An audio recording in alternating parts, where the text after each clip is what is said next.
tumejitayarisha kama municipality ya Malindi and by large the county government of Kilifi. Tumejitayarisha kushirikiana na organizers wa hii event katika kuhakikisha kwamba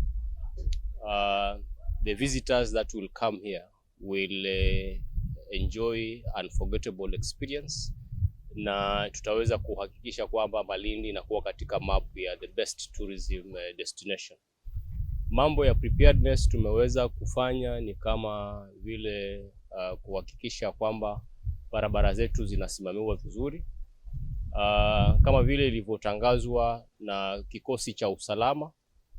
Tumeelezwa kwamba kuna diversions ambazo zitaweza kufanyika ili kuhakikisha kwamba kuna smooth flow of traffic, na kuhakikisha kwamba katika kipindi hiki cha tarehe 2 mpaka tarehe 4 mambo ya transport within the town yanakuwa vizuri, so that tuweze kufacilitate hii event iweze kuwa mzuri. We have confirmed that most of the hotels in Malindi are fully booked. The visitors, some of them are already here, and even the Airbnbs are already fully booked.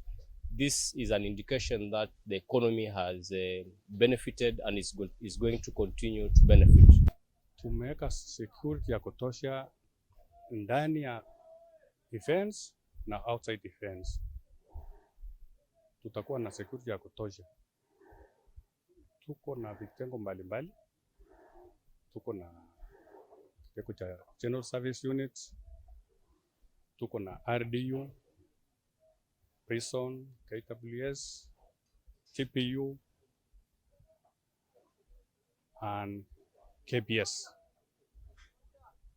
All stakeholders tutakuwa pamoja na to make sure security is so safe for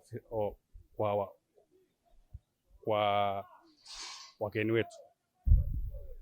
Tutafunga from BP towards Red Cross. Diversion itachukua mkondo kwa FF commercials from Mombasa. Tutakuwa hapa for 3 days. We are expecting around 15,000 people.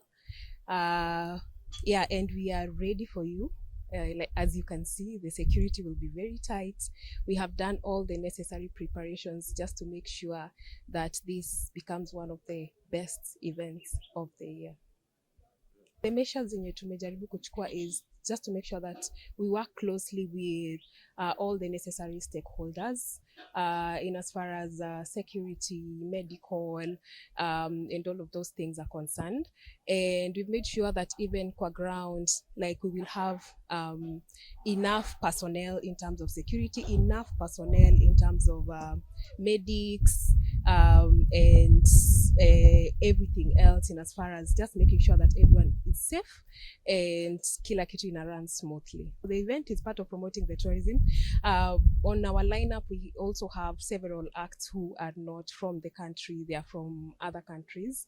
And one of the major reasons as to why we decided to do that is because we are trying to bring people here, and we are trying to make this the go-to festival whenever people think about, like, the biggest events in East Africa. So this goes for people in all countries. So whether you are in USA, whether in Dubai, we are trying to make sure that anytime you hear Summertides Festival in Kenya, you will be ready to board that plane and just make sure that hapa ndio unakuja for your summer.